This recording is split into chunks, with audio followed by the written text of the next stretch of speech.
1 in 10 TSA screeners called in sick over the weekend. That's up to 3 times the normal percentage. According to the agency itself, many employees are saying they just can't go on working without pay.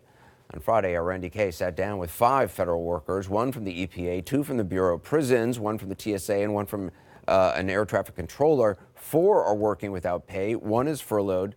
2 are Democrats, 1 Republican, and 2 are independents. Here's that report. How many of you are running out of money? Raise your hand. All of you. Mara Perlman's son needs medication for ADHD.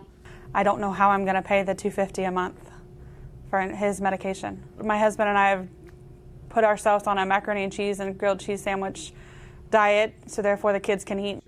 Tom Ruiz is picking up extra cash playing guitar at a coffee shop, but that may not be enough to afford his regular MRIs for MS. Those 3 added up to out-of-pocket costs, $550. And that's with insurance. But I have to get them. I have to make sure that this disease is held in check.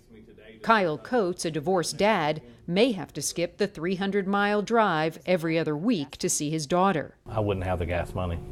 As of today, Kyle is broke. You ran out of money today. Today.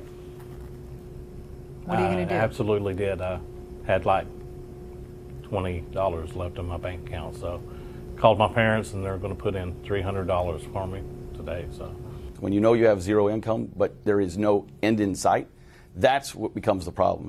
And when a top economic advisor in the Trump administration suggested this is a paid vacation, this furloughed worker was furious. And that's what really boiled my blood. But you got to understand the psychological impacts of this.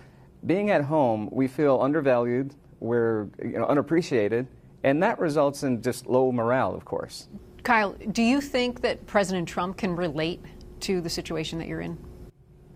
A billionaire relate to a guy that's living paycheck to paycheck? I don't think so. I don't think anybody in Congress could relate. As a Trump voter, you don't agree 100% with what he's doing? I don't agree 100%. I don't believe in holding anybody's paycheck hostage. Democrat, Republican, I don't care who you are. What about Speaker Pelosi? Do you think she can relate to the position that you all are in? No, and honestly, I don't think she cares. Every interview she does, and she's got this smirk on her face like she's winning. She's not. Who do you blame for the position that you're in? Congress as a whole. I would love to really point my finger a lot right now to Mitch McConnell, who refuses to allow a vote in the Senate. I blame the entire leadership. As a leader, you don't get a chance to shift the blame. You have to take responsibility, period. You did vote for Donald Trump. I mean, do you feel betrayed by this? I definitely feel betrayed by him. You know, he talked about, supporting law enforcement. I'm a federal law enforcement officer not receiving pay. How's that supporting law enforcement officers? So I blame him. I blame the Republican Party. I blame the Democrat Party. One of the hard parts about it is none of us are asking for handouts. We're just asking for our paycheck. Randy Kay, CNN, Dallas.